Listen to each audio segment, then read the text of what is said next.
जय ज्ञान अनंता नंद सुख विरज मंडित अपार।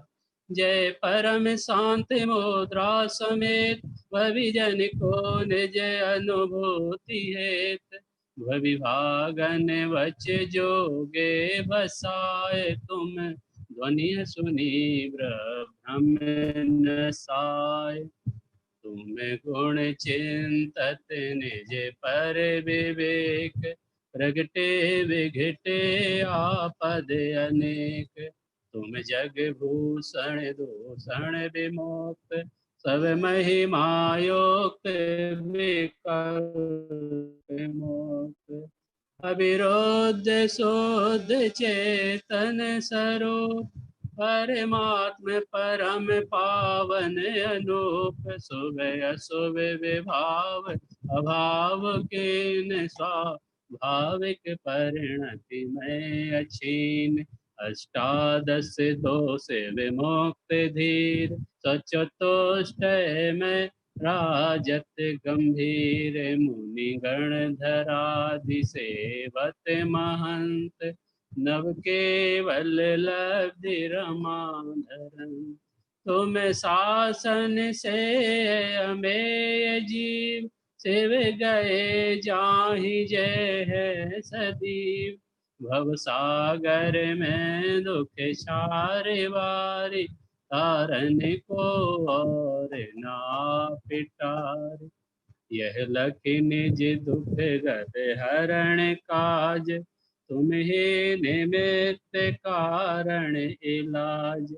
जाने ताते में शरण आए विचरे न विचर न चरण तुम सिर बहाए। एक मिनट।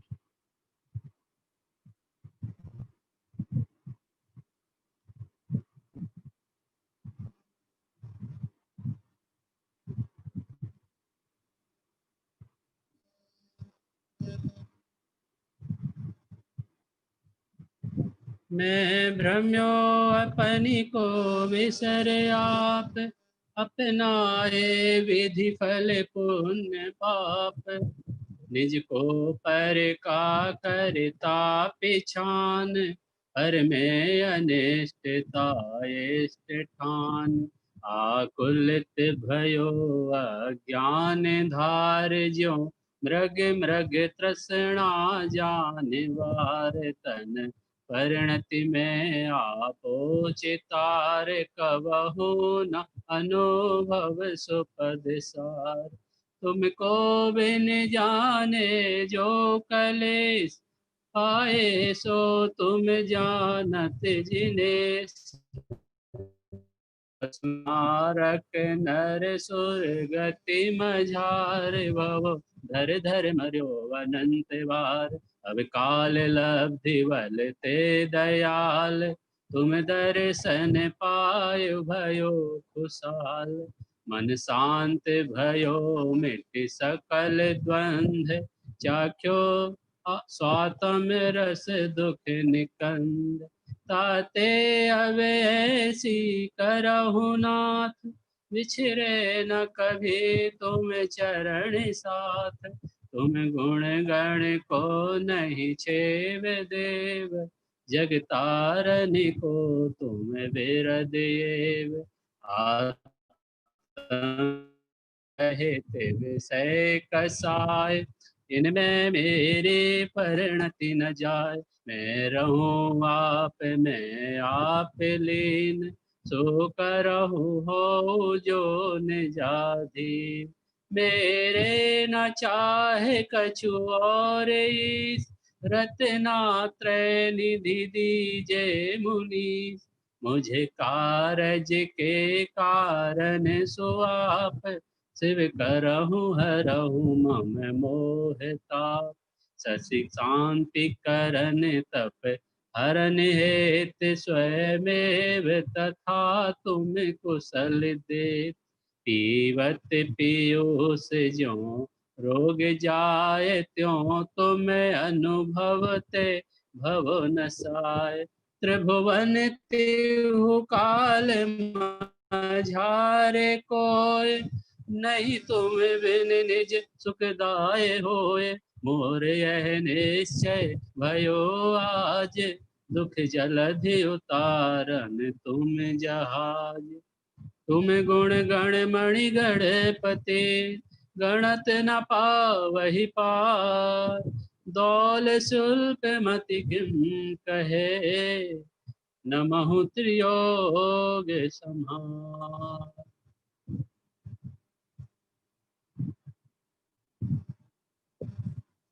पंडित दौलत राम जी कृत देव स्तुति, सकल गे गायक वाली स्तुति, इनके इस लगभग 12 छंदों पे अपन ने चर्चा की है अभी तक, और अब अपन उससे आगे चर्चा प्रारंभ करेंगे। एक बार 12वें छंद को एक बार पुनः दोहराएं। अब काल लब्धि बल ते दयाल, तुम दर्शन पाए भयो खुशहाल। मन शांत भयो मिटि सकल द्वंद्व, चाख्यो स्वातम रस दुख निकंद। क्या कह रहे हैं यहाँ पे कि अब काल लब्धि बल ते दयाल। पहले तो भगवान के समक्ष है मैंने क्या क्या भूल की है, वो सारी भूलों को बताया भगवान की साक्षी में। अब भगवान से जब हमने अपनी बात कही तो भगवान के संबंध में और हम क्या बात कर सकते हैं, या भगवान के पास जब हम आए अपनी बात रखने के लिए तो भगवान को देख के हमारा मन क्या हुआ, इस बात को इंगित करते हुए यहाँ पे कहा कि तुम दर्शन पाए भयो खुशहाल, कि मैं आपका दर्शन पाकर खुशहाल हो गया। खुशहाल हो गया माने प्रसन्न हो गया। भगवान का दर्शन पाकर खुशहाल होने का मतलब क्या है कि भैया कि बड़े सौभाग्य से तो हमको भगवान के दर्शन मिलते हैं, है ना। भगवान के दर्शन यूं ही नहीं मिल जाते। पूछो उन बुजुर्गों से जिनके चलने फिरने की हालत नहीं है, पूछिए उन बुजुर्गों से जो बेड पे पड़े हुए हैं, और आज के इस स्थिति में कहीं मंदिर खुले हैं और कहीं मंदिर नहीं खुले हैं, तो जिनको दर्शन मिल रहे हैं ये कम सौभाग्य नहीं है। अच्छा, दर्शन मिलना ही मात्र सौभाग्य है, तो दर्शन मिलना बड़ा सौभाग्य है, ये बात पक्का है, लेकिन सिर्फ दर्शन करना ये सौभाग्य नहीं है। तो सौभाग्य कैसा है? दर्शन तो करना सौभाग्य है ही, लेकिन इसके अलावा भी क्या कह रहे हैं कि आपके दर्शन कर कर यदि मेरा मन क्या नहीं हुआ, शांत नहीं हुआ। शांत नहीं हुआ का मतलब, मेरा मन शांत नहीं हुआ का मतलब मैं वहां पे मंदिर में जाके उछल कूद करता हूँ क्या? भक्ति के टाइम पे क्या करता हूँ? उछल कूद। स्थिति के टाइम पे, पूजा के टाइम पे। मन शांत होने का मतलब क्या है? कि भगवान का दर्शन यदि आपने किया, निकेत, भगवान का दर्शन यदि किया तो दर्शन करने से हमारे मन में क्या होगा? तो बोले मन शांत होना चाहिए। यदि मन में कलुषता बनी रही, मन में चंचलता बनी रही, मन में लोभ वृत्ति जागी कि हे भगवान मैं आपके दर्शन तो करने आया हूं, लेकिन दर्शन क्यों करने आया हूं? कि मुझे परीक्षा में पास होना है, मुझे अच्छे नंबर मिल जाए भगवान तो मैं आपकी परीक्षा पूजा करूंगा, मैं विधान करवाऊंगा, मुझे ऐसा ऐसा काम हो जाए तो मैं शांति विधान करवाऊंगा। हैं, माने भगवान के दर्शन से आपने डिमांड रखी। कुल मिला के भगवान का दर्शन किया तो उसके पीछे क्या रखी आपने? डिमांड, कि भगवान मैं दर्शन यूं ही नहीं कर रहा हूँ, उसके पीछे रीजन है। क्या रीजन है? कि मैं आपका दर्शन कर रहा हूँ तो मुझे कुछ मिल जाए। तो बोले जगत की जो भोग सामग्री थी या इष्ट सहयोग थे, अनुकूल परिस्थितियां थी, वो आपके समझो दर्शन से नहीं मिली हैं।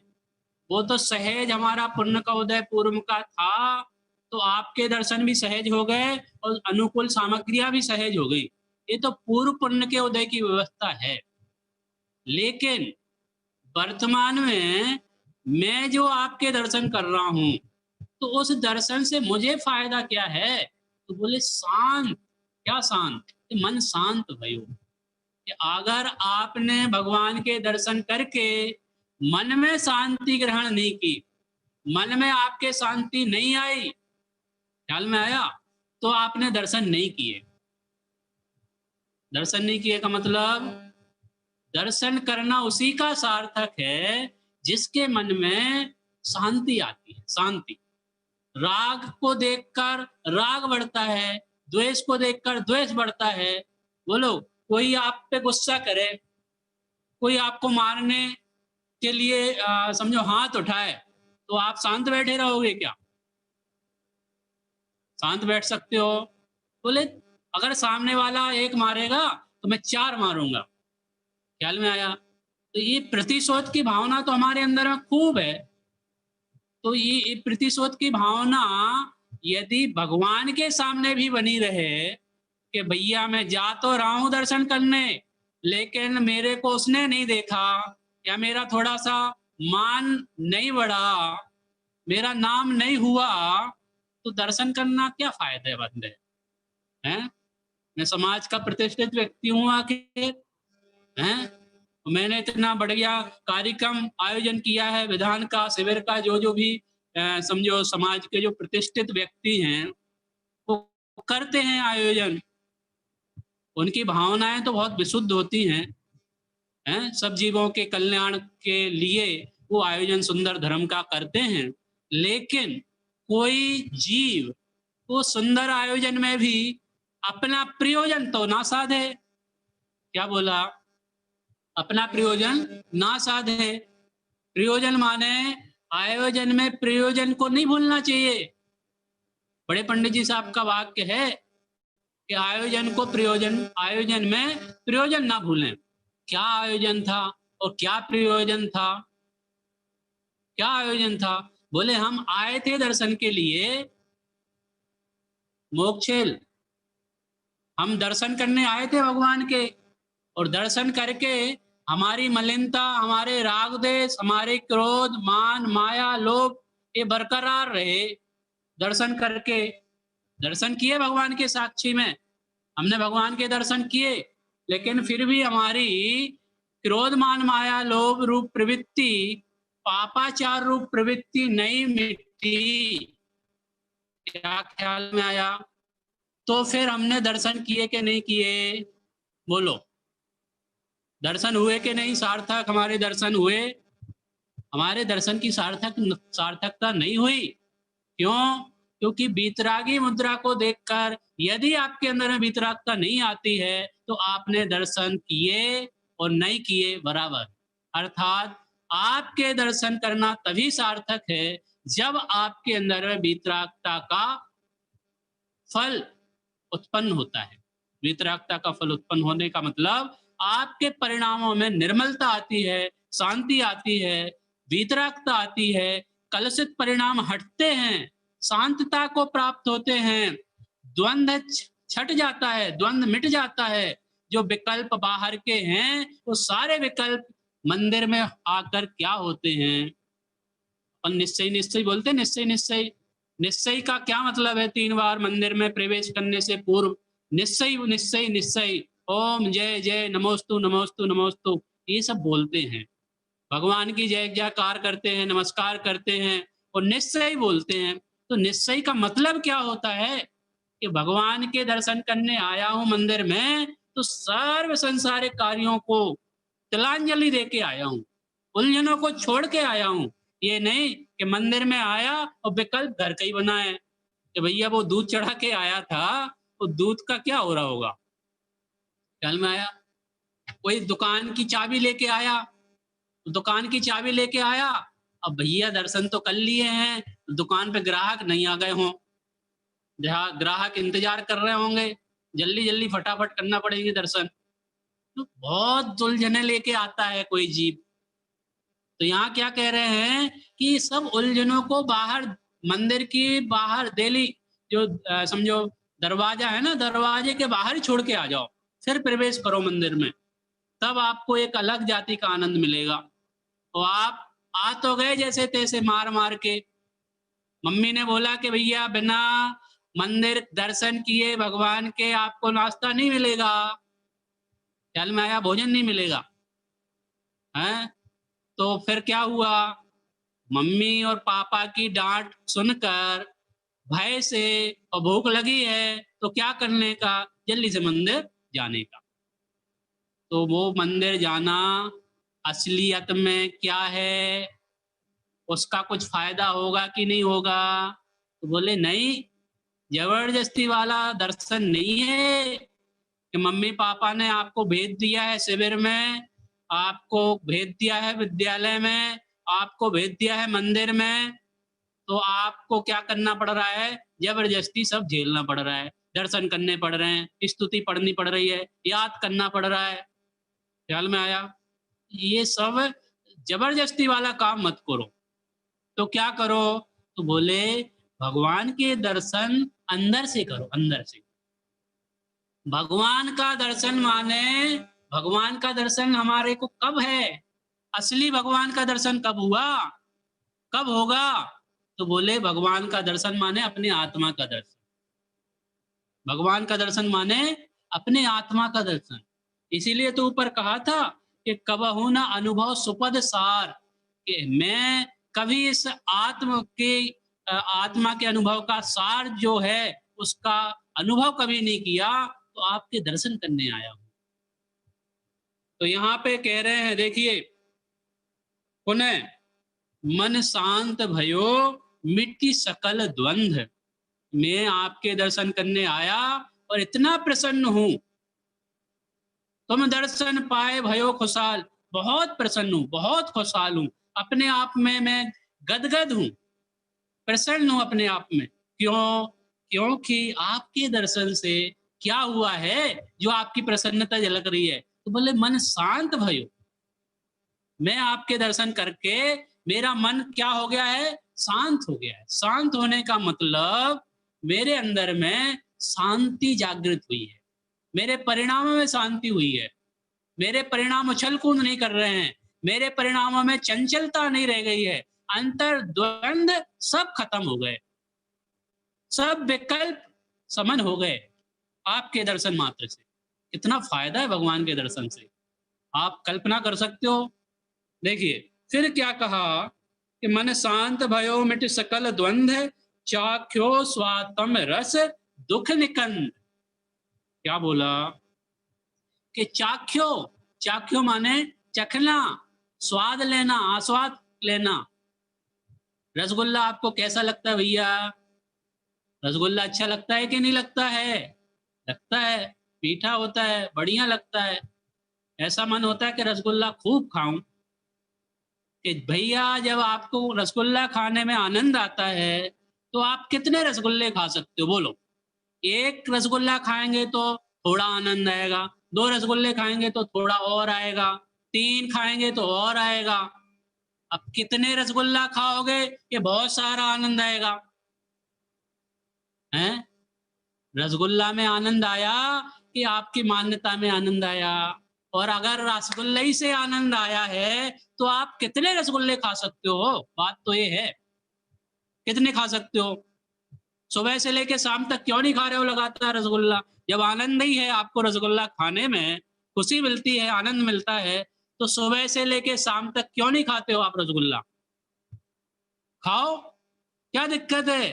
बोले नहीं, दिक्कत है, एक आध दो तो खाएंगे, दो चार 10 खा लेंगे, उससे ज्यादा नहीं खा पाएंगे। क्यों, लिमिटेशन है, वो आनंद फिर बिगड़ जाएगा रसगुल्ला खाने का। यदि हमने ज्यादा खाए, ओवरवाइज हुआ, तो अजीर्ण होगा, अजीर्ण होगा। ख्याल में आया, उसके दुष्परिणाम अलग जाति के होंगे फिर। ख्याल में आया, माने आपको अच्छी चीज लगे तो लिमिटेड ही खाना, उसमें लोलुपता नहीं करना, मिली है और हमारी पसंद की है तो गपा गप गपा गप। ख्याल में आया, ये नहीं।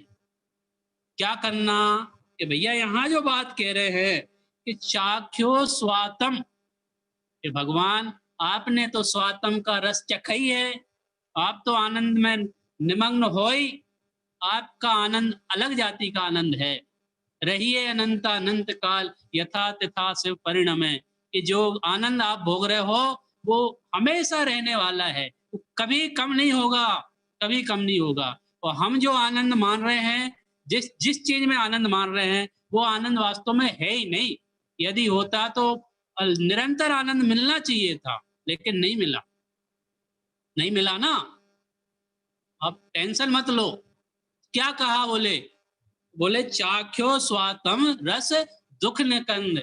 यदि आप दुख का निवारण करना चाहते हो, दुख निकंद का मतलब दुखों को हरना चाहते हो, दुखों को मेटना चाहते हो, जो ऊपर में कह के आए हैं, मैं भ्रम्यो अपन को विसरी आप, मैं भ्रमण किया, अनंत दुखों को भोगा, नरक गति में गया, पशु गति में गया, नर गति में गया, देव गति में गया, अनंत बार वहां पे जन्म मरण किया, जन्म लिया मरण हुआ, जन्म लिया मरण हुआ, बहुत दुख भोगे, बहुत दुख भोगे। तो अब क्या करूं, अब क्या करूं? तो बोले यहाँ पे कि स्वातम रस जो है, कौन सा रस? स्वातम रस। स्वातम रस का मतलब स्वानुभूति रूपी रस, माने स्व संवेदन, अपने आत्मा का अनुभव। यदि आपने किया, उसका रस चखा, किसका रस? किसका रस? कुशाग्र स्वातम रस। स्वातम रस का मतलब अपनी आत्मा के आनंद का रस। यदि वो रस आपने एक बार चख लिया, यदि उसकी एक बार रुचि हो गई, तो फिर बाहर के जगत की उलझने, बाहर का दुख सब एक क्षण में नष्ट हो जाएगा, एक क्षण में। बोलो, पूंछ वाले को सम्यक दर्शन हो सकता है, तो मूछ वाले को नहीं हो सकता? पूंछ वाला माने शेर, ख्याल में आया? शेर वाले को, शेर को पशु गति में, पशु पर्याय में भगवान महावीर का जो जीव था, शेर की पर्याय में, वहां पर दो मुनिराज आए और उनने उनको उपदेश दिया, शेर को उद्बोधन दिया, और वो सम्यक दर्शन लेके उठा। ख्याल में आया? तो हमको नहीं हो सकता है क्या? बोलो भगवान, आपके दर्शन का फल मैं यही चाहता हूं। क्या चाहता हूं? कि चाख्यो स्वातम रस दुख निकंद। ये आत्मा का रस जो है, आत्मा का जो वेदन है, आपका दर्शन माने सम्यक दर्शन, आपका दर्शन माने अपना दर्शन, ये एक ही बात है। माने हमने अपना दर्शन किया, मानो आपका दर्शन किया, आपका दर्शन किया, मानो हमने अपना दर्शन किया। और ये क्या है, इसका फल क्या है? तो बोले दुख निकंद। यदि हमने असली दर्शन किया भगवान का, वास्तव में, वास्तव में यदि हमने असली दर्शन किया, तो हमारा दुख निवारण किए हुए बिना नहीं रहेगा। अनंत दुख एक बार में ही नष्ट हो जाएगा, एक बार में ही, एक समय में नष्ट हो जाएगा, एक समय में। ख्याल में आया? क्या ख्याल में आया? कि अनंत दुख एक बार में ही नष्ट हो सकता है। कैसे हो सकता है? तो बोले उपचार, उपचार, उपचार करो। किसका उपचार करो? कि अपना उपचार करो। अभी तक जो उपचार तू बाहर में करता आ रहा है, तेरी बुद्धि बाहर में चलती आ रही है कि मैं ऐसा करता हूं, मैं वैसा करता हूं, ये सब विकल्पों को छोड़ के अपना विचार कर कि मेरा असली स्वरूप क्या है, मैं कैसा स्वरूप वाला हूं, मेरे में कैसे गुण है, और मैं अपने गुणों का कैसे आनंद ले सकता हूं। ये आपके अंदर में यदि थोड़ा भी रुचि जागृत होगी, तब काम बनेगा, नहीं तो काम नहीं बनने वाला। क्योंकि बहुत क्या काल बीत गया, बहुत काल बीत गया, लेकिन आज तक हमारा कल्याण नहीं हो पाया। तो इसके लिए आगे कहते हैं, अब 13वां छंद अपन पढ़ेंगे। देखो बहुत सुंदर छंद है। भगवान की जो समझो पंडित दौलत राम जी की जो भावना है, अंदर से प्रकट हो रही है, अंदर से आह्लाद के साथ। माने वो स्वयं सम्यक दर्शन लेके मानो उठे हों और भगवान के साक्षी में भगवान को कह रहे हों क्या गजब की बात है। देखो क्या कहा, ताते अब ऐसो करहु नाथ। भगवान मैं बस इतना ही चाहता हूं, भगवान के दर्शन करने से मेरे अंदर में एक भावना जागृत हुई है। क्या भावना जागृत हुई है? क्या भावना जागृत हुई? कि बोले भगवान ताते अब, ताते, ताते माने इसलिए, ताते इसलिए अब ऐसी, इस प्रकार की, करहु नाथ, करहु नाथ, हे भगवान अब इस प्रकार की करो। करहु माने, करहु माने कि भगवान आप कुछ ऐसा करो। कैसा करो भगवान? भगवान से कह रहा है कवि, मानो भगवान के साक्षी में अपना स्वहृदय प्रकट कर रहा है, उसकी भावनाएं, उनकी जो भावना है ना, पवित्र भावना, उत्कृष्ट भावना। कैसी? देखो क्या उत्कृष्ट भावना है कि ताते अब ऐसी करहु नाथ, बिछरे ना कभी तुम चरण साथ। क्या बोला? बहुत सुंदर भावना है, बहुत सुंदर भावना। कैसी भावना? पवित्र उत्कृष्ट भावना। आप कल्पना कर सकते हो ऐसी भावना की? भगवान की साक्षी में भक्त क्या चाहता है?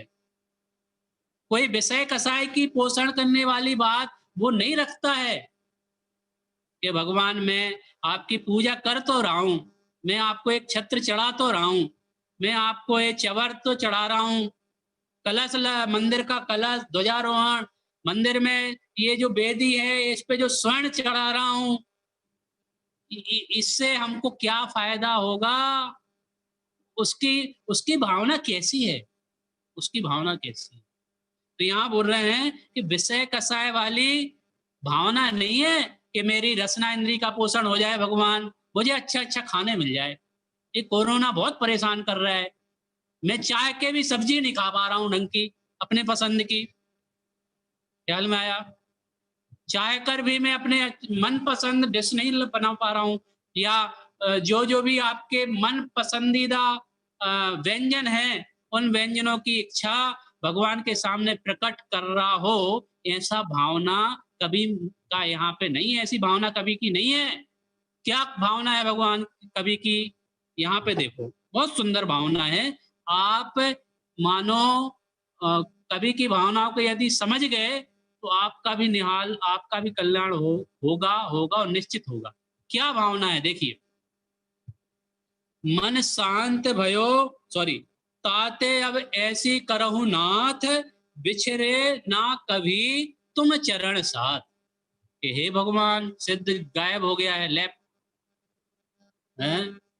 हे भगवान बिछरे ना कभी तुम चरण साथ, कि भगवान आपके चरणों का साथ कभी ना छूटे। क्या बोला? भगवान मेरी ये पवित्र भावना है।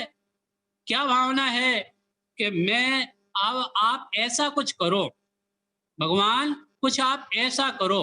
भगवान तो कुछ करेंगे नहीं, लेकिन हम अपनी भावना से बहुमान के साथ भगवान के सामने ये बात रख रहे हैं।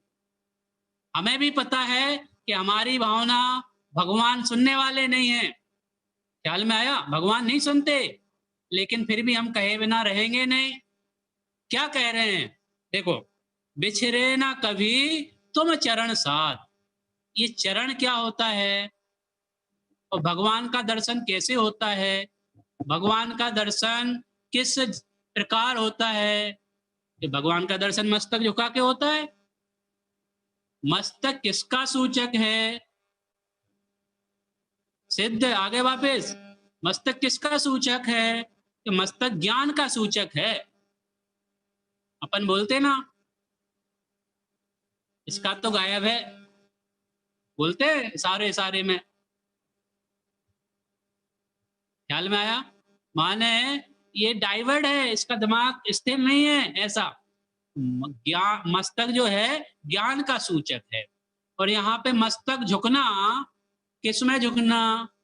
मस्तक कहाँ झुकता है? कहीं भी। ये सड़ा हुआ नारियल थोड़ी है कि कहीं भी फोड़ दिया जाकर। मस्तक कहाँ झुकना, सच्चे जैन का मस्तक कहाँ झुकना चाहिए? कुदेव देवी देवताओं के साक्षी समक्ष के वितरागी देवगुरु शास्त्र के समक्ष कहाँ झुकना चाहिए? ताते अब ऐसी करहु नाथ विछरो ना तुम चरण साथ। चरण साथ का मतलब क्या हुआ कि जो ज्ञान है वो आपके चरणों में झुका है। ज्ञान माने मस्तक, मस्तक आपके चरणों में झुकने का मतलब ज्ञान को आचरण में झुकना होगा। क्या बोला? आचरण में झुकना होगा। माने हम जो पढ़ रहे हैं, जो सीख रहे हैं, इसका उद्देश्य ये नहीं है कि हमारा क्षय बढ़ जाए, हम दूसरों को समझाने लग जाएं। हम दूसरों को समझाने के लिए ना समझें। क्या ख्याल में आ रहा है? हमें दूसरों को नहीं समझाना। तो फिर भैया हमारी विशुद्धि इतनी बढ़ जाए कि आचरण में क्या हो, आए, आचरण में उतरे, आचरण में उतरे। आचरण में उतरना चाहिए। चरण का मतलब क्या होता है? आचरण। चरण माने चारित्र, चारित्र माने आचरण। ख्याल में आ रहा है सब लोगों को? यहाँ पे चरण का मतलब क्या? चरण का मतलब आचरण, और आचरण मतलब चारित्र। चारित्र माने चर्या। चर्या कैसी होना चाहिए हमारी? अनर्गल, कुछ भी खाओ, कुछ भी पियो, क्या फर्क पड़ता है? क्या बोला? कुछ भी खाओ, कुछ भी पियो, कुछ फर्क पड़ेगा? बोले नहीं, ऐसा नहीं। हमें पूर्ण संयम से अपना जीवन व्यतीत करना पड़ेगा। जो खाने योग्य है उसे खाना होगा, जो खाने योग्य नहीं है उसका त्याग करना होगा। आप जैनी हो, जैनी। आपका एक एक आचरण इतना पवित्र होना चाहिए, इतना प्रमाणिक होना चाहिए कि आपको देखकर सामने वाला ये कहे कि भैया ये जैनी है। हमारी पहचान थी एक जमाने में, ट्रेन में कोई जावे और कोई छन्ना लेके पानी भरने नीचे उतरे प्लेटफॉर्म पे, तो लोग कहते थे भैया कौन है, कौन है, कौन है? छन्ना लिए है माने जैन है, पानी छान के पीता है। अपना शाम ढलने से पहले, रात होने से पूर्व यदि टिफिन खुल जाए तो सब लोग बोलते थे ऐसा, भैया ये तो जैन है, ये रात में नहीं खाते। बोलो जैनियों का कितना एक बहुमान था लोगों के अंदर में। और आज के जैन क्या कहें? आज के जैनों की कथा यदि कहने बैठेंगे तो पूरा समय इसमें ही निकल जाएगा। कुल मिला के हम हमारा नॉलेज बढ़ाने के लिए सब नहीं सीख रहे हैं। हमारा नॉलेज, हमारा ज्ञान, ज्ञान की सार्थकता उसी बात में है जो अपने आचरण में उतरे, उसी की सार्थकता, उसी का नाम है ज्ञान। ख्याल में आया? ज्ञान माने हमारा आचरण पवित्र बने, हमारा आचरण पवित्र बने। ये सब सीखने के बाद हम अपने जीवन को और उज्जवल बनावे और पवित्र बनावे। जो क्रियाकलाप, जो समझो विषय कसाय, और कसाय तो क्या, जो पापाचार, जो अनर्गल प्रवृत्ति, जो विकारी परिणाम हम निरंतर करते आए हैं आज तक, अब उन विकल्पों को विराम देना होगा, उन प्रवृत्तियों को छोड़ना होगा, तिलांजलि देनी होगी। यदि उन प्रवृत्तियों का मोह नहीं छूटता है तो आपने ये क्लास नहीं पढ़ी, आपने भगवान के दर्शन नहीं किए, आप देवशास्त्र गुरु को नहीं मानते। ख्याल में आया? देवशास्त्र गुरु यदि आप सच्चे हृदय में बिठा के रखे हो, आपके हृदय में सच्चे देव गुरु का बहुमान है, शास्त्र का बहुमान है, तो उनके कहे हुए मार्ग का अनुसरण हमें करना पड़ेगा। क्या? यदि हम अनुसरण नहीं करते हैं, उनके बताए हुए मार्ग पर नहीं चलते हैं, तो हमारा मानना देवशास्त्र गुरु का सच्चा मानना नहीं है। भगवान के दर्शन हमने नहीं किए असली रूप में। यदि किए होते, यदि हमने जिनवाणी पढ़ी और जिनवाणी पढ़ने के बाद भी हमारी कसाय नहीं क्रस हुई, हमारी कसाय घटी नहीं, हमारी चर्या सुधरी नहीं, हमारा आचरण पवित्र बना नहीं, हमारे परिणामों में निर्मलता आई नहीं, विशुद्धि आई नहीं, तो जिनवाणी पढ़ना सार्थक नहीं है। ये आप लोग बहुत अच्छे से समझना। ये सिर्फ बोलने की बात नहीं है, वास्तविकता है, ये यथार्थता है, ये 100%, 101% बात सही है। इसलिए यहाँ पे पवित्र भावना कवि महोदय कह रहे हैं, भा रहे हैं, और कवि तो कह रहा है मात, करना किसके लिए है, ये बात है किसके लिए आखिर? ये भगवान के लिए थोड़ी कही जा रही है। भगवान से कहने का भाव जरूर है, लेकिन ये लौट फिर के बात हमारे ऊपर ही लागू होती है कि हे भगवान, आप सिर्फ इतना ही करना। क्या करना? कि बस इतनी कृपा करना कि आपके चरणों का साथ कभी ना छूटे भगवान, कभी ना छूटे। बोलते हैं ना वो भावना, दिन रात मेरे स्वामी मैं भावनाए भाऊं, देहांत के समय में तुमको न भूल जाऊं। दिन रात मेरे स्वामी मैं भावनाए भाऊं, देहांत के समय में तुमको न भूल जाऊं। ये पवित्र भावना ये बाद में भाने की नहीं है, ये पवित्र भावना हर समय भाने की है, हर समय भाने की। याद होना चाहिए, कंठस्थ होना चाहिए, कंठस्थ होना चाहिए। जिनवाणी जो भी आप पढ़ते हो वो आपके कंठ में बस जाए, सिर्फ सुनाने के लिए नहीं। हमने बोला पंडित जी ने क्या बोला कि भैया जितना छंद हो गया है उतना याद करने का है आप लोगों को। हाँ पंडित जी, याद हो गई। जैनिल बोलता है हमको सब याद हो गई, पूरी स्तुति याद हो गई। भैया सुनाने के लिए याद नहीं करना, ख्याल में आया? तो काय के लिए याद करना? अपने लिए। ये स्तुति जब आप याद हो जाएगी, आपके कंठ में बस जाएगी और आप दर्शन करने जाओगे तो ये स्तुति दोहराना और विचार करना, जो भाव अपन समझ रहे हैं कि हमने उस स्तुति पढ़ते समय क्या भावनाएं भाई थी। भगवान के दर्शन करते समय यदि हमारी भावना ऐसी ना हो गए तो कैसी हो गए, कैसी हो गए। इसलिए यहाँ पे कह रहे हैं, देखो आगे क्या कहा, विछरे ना कभी तुम चरण साथ, कि हे भगवान आपके चरणों का साथ कभी ना छूटे। इसका मतलब क्या है? इसका मतलब क्या? इस पंक्ति को पूछा जाएगा आपसे, भैया ध्यान से सुनना। विछरे ना कभी तुम चरण साथ का मतलब क्या? आपने जो पंच परमेष्टि वाला पाठ नमोकार मंत्र पढ़ा, वहां पे एक क्वेश्चन था, क्वेश्चन बाल बोध में। क्या क्वेश्चन था कि पंच परमेष्टि की शरण का क्या मतलब है, पंच परमेष्टि का शरण का क्या अर्थ है? तो वहां पे बताया था कि जो जीव इन पंच परमेष्टियों को पहचान कर अपनी आत्मा की शरण लेता है वही पंच परमेष्टि की शरण है। याद आया कुछ?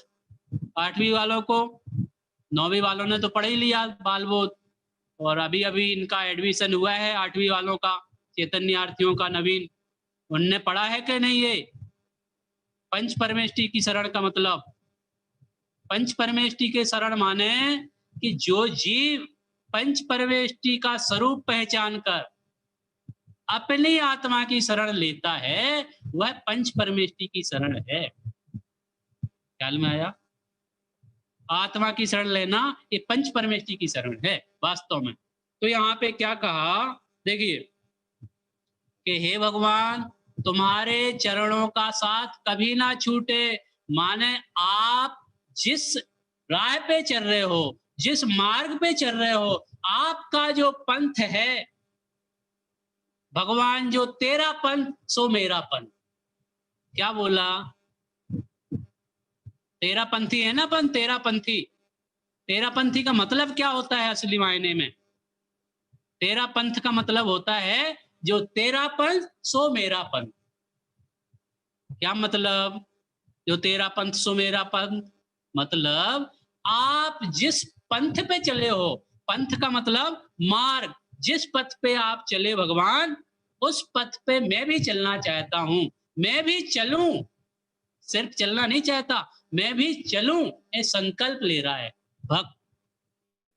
कितनी पवित्र भावना है, संकल्प है भैया। क्या क्या संकल्प है कि हे भगवान, मैं आपके पथ पर चलूं, मैं आपके पथ पर चलूं। हमारे नागपुर वाले विपिन जी हैं, उनका एक टाइटल है सदवाक। वो सतपथ चलाते हैं, सतपथ पाठशाला। उसमें एक वाक्य उनका लिखा हुआ है कि गलत रास्ते पर कोई कितना भी दूर क्यों ना चला गया हो। क्या बोला? गलत रास्ते पर कोई कितना भी दूर क्यों ना चला गया हो, वहां से वापस आ जाना चलते रहने से बेहतर है। क्या बोला? पुनः ये नोट कर लो आप लोग, बहुत बढ़िया वाक्य है। क्या बोला? गलत रास्ते पर कोई कितना भी दूर क्यों ना चला गया हो, वहां से वापस आ जाना चलते रहने से बेहतर है। क्या मतलब है इसका? कि भैया आपने आज तक जो गलतियां की हैं, उन गलतियों को लेकर रोते मत बैठो। क्या आपने जो गलतियां की हैं ना, हे भगवान मैंने ऐसा किया, मैंने वैसा किया, मैं ऐसा हूं, मैं पामर हूं, दुखी हूं। ख्याल में आया? वीर तुम्हारे द्वारे पर एक दरस भिखारी आया है, दर्शन पूजा भक्ति करने को दो नयन कटोरे लाया है। ऐसी भक्ति करनी है, भिखारी बनना है अपन को? नहीं। गलत रास्ते पर कोई कितना भी क्यों दूर ना चला गया हो, वहां से वापस आ जाना। भैया गलत रास्ते पे तुम नहीं चले गए ना, वापस आ जाओ, कोई बात नहीं है, अब वापस आ जाओ। अब तो आपको ख्याल में आ गया ना, आपने सुन लिया कि अभक्ष भक्षण से, आलू खाने से क्या होता है? आलू खाने से क्या होता है? अनंत जीवों का घात होता है, अनंत जीवों का। तो कोई तो मानने को तैयार नहीं। भैया कहाँ दिखते हैं अनंत जीव? दिखते हैं, हमको तो नहीं दिखते। ऐसे हैं लोग बाग प्रश्न करने वाले, बोले तुम तो हर चीज छुड़ाते हो, ये नहीं खाओ, वो नहीं खाओ, दुनिया भर की सब चीजें, तो हम कुछ खाए नहीं क्या? सब छोड़ दे? बहुत सारे लोग बहुत सारी बातें करते हैं। तो बोले जब हमको ये पता पड़ गया कि इसमें अनंत जीव है और फिर भी खाए जा रहा है, तो इसका मतलब तूने समझा ही नहीं, समझा ही नहीं। यदि ये समझ में आ गया कि इसमें अनंत जीव हैं, ये भगवान ने कहा है, ये भगवान की वाणी में आया है। जिनेंद्र भगवान की वाणी कभी झूठी होती नहीं, सच्ची वाणी है, वीतराग वाणी है, उसमें राग देश की गंध नहीं रहती। उस वाणी में ये आया कि आलू में, अभक्ष भक्षण में, मूल कंद में क्या है? अनंत जीवों का घात होता है। त्रसघात, बहुघात, 5 अभक्षों के नाम तो आपने पढ़े होंगे ना। अनुसेव, नशा कारक, ख्याल में आया? ये सब जो है, ये जब हमको जानकारी प्राप्त हो गई है, तो अब वो चीज छूट नहीं रही है। हनी नहीं छूट रहा, हनी, हनी माने शहद। शहद खाने से क्या होता है भैया? तंदुरुस्ती आती है बढ़िया, स्वास्थ्य के लिए स्वास्थ्यवर्धक है वो, है। रामदेव बाबा शुद्धता से बनाता है बढ़िया। झूठ।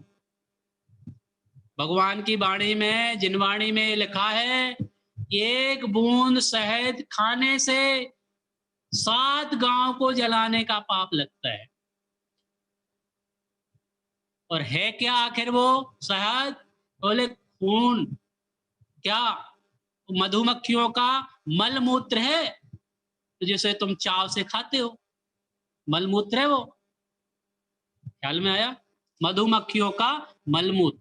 माने जो हमको ये जानकारी हो गई, ये सिर्फ उदाहरण दे रहे हैं कि आपको जिस बात की जानकारी हो गई है तो फिर भी आप अभक्ष भक्षण करते रहो, रात्रि भोजन करते रहो, अनछना पानी पीते रहो, ऐसा संभव नहीं है। यदि आपको जानकारी यथार्थ हुई है तो ये सब छूट जाना चाहिए, यदि हुई है तो।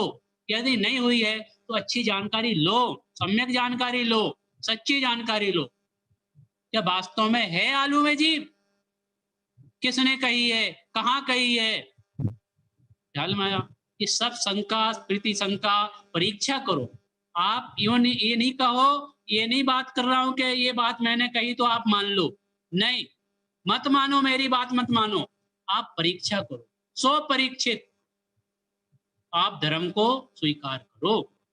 इसलिए यहाँ पे कहा जा रहा है, अभी तो समय हो चुका है, लास्ट में बात करके समाप्त करता हूँ कि ये बहुत अच्छी पंक्ति यहाँ पे दी गई, इसमें भाव बहुत सुंदर पड़े हुए हैं कि बिछड़े ना कभी तुम चरण साथ, कि हे भगवान मैं आपके कदमों पे चलूं, आपकी राह पे चलूं, मैं इतना चाहता हूं, इतना मेरा संकल्प है, मैं आपके मार्ग पे चलना चाहता हूं। जिस मार्ग, जो मुक्ति का मार्ग आपने अपनाया है, वही मुक्ति का मार्ग मुझे अपनाना है।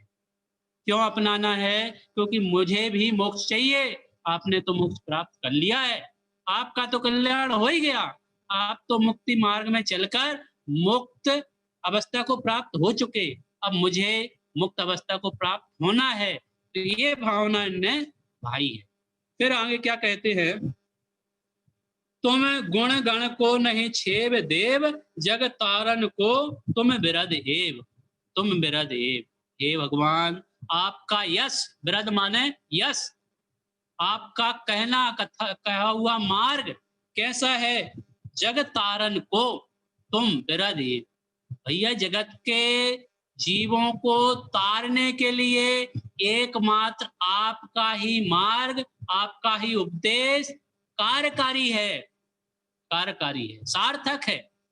सिर्फ आप ही हो जो हम सभी जीवों को जग से तार सकते हो। जग तारन को तुम बिरा देव, ये हमको मालूम है, ये हमारे जहन में बैठा हुआ है, ये हृदय में, अंदर में यदि हमारे हृदय से कोई आवाज आएगी तो यही आवाज आएगी, कौन सी? कि हे भगवान आपका मार्ग सच्चा मार्ग है, हे भगवान आप ही हो जो हमारे कल्याण को प्रशस्त कर सकते हो, मुक्ति मार्ग को प्रशस्त कर सकते हो, मुक्ति मार्ग पर लेके चल सकते हो। लेके चलने का मतलब आप मार्ग बता सकते हो और मैं उस मार्ग पे चल सकता हूँ। ख्याल में आया? इसलिए यहाँ पे कहा तुम गुण गण को नहीं छेव देव। क्या? कि तुम गुण गण को नहीं छेव देव, कि हे भगवान तुम गुण गण, कि आप में गुण गण, गण माने क्या है? गण का मतलब क्या? समूह। देखिए समझ में आ रहा है? गण का मतलब जैनेल, गण का मतलब क्या? समूह। तो तुम गुण गण माने आपके अंदर में इतने गुण भरे हुए हैं, इतने गुणों का समूह है, ना जाने कितने गुण, ना जाने माने अनंत गुणों के समूह हैं आप, अनंत गुणों के। तो क्या बोला कि तुम गुण गण नहीं छेव देव, कि हे भगवान आपके अनंत गुण आप में विद्यमान रहते हैं, और उन गुणों को मैं क्या करना चाहता हूं? प्राप्त करना चाहता हूं, प्राप्त करना चाहता हूं। आपके गुणों को प्राप्त करना चाहता हूं का मतलब आपके गुण हमको मिल जाएंगे क्या? हमको मिल जाएंगे तो भगवान के पास बचेंगे क्या? क्या बोल रहे हैं? भगवान के पास नहीं बचेंगे यदि वो आपको गुण दे देंगे। माने भगवान के गुण भगवान के पास रहते हैं और हमारे गुण हमारे पास रहते हैं। ख्याल में आया? तो हमें क्या करना? कि हमें करना ये कि भगवान के गुणों का बहुमान अपने अंदर में जगाना, और उनके जैसे गुणों के प्रति बहुमान आ जाए तो अपने गुणों को प्रकट करना। ये है तुम गुण गण को नहीं छेव देव।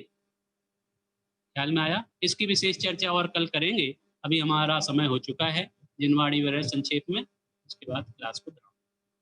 निज निधि निज में बताई, यह अनंत उपकार है, उसके लिए जिन वाणी माँ को वंदना सतबार है, वंदना सतबार है। नौवा नौका में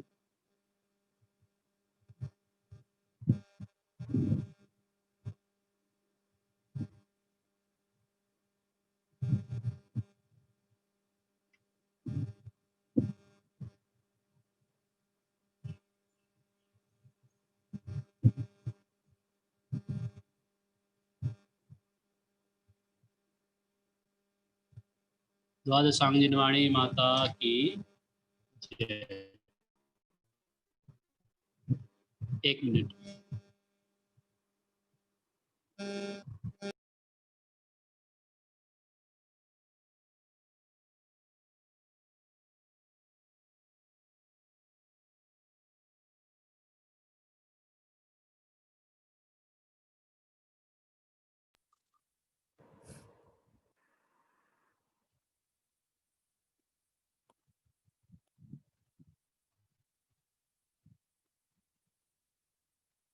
हाँ भाई, कौन कौन उपस्थित है जैनिल? जो बाहर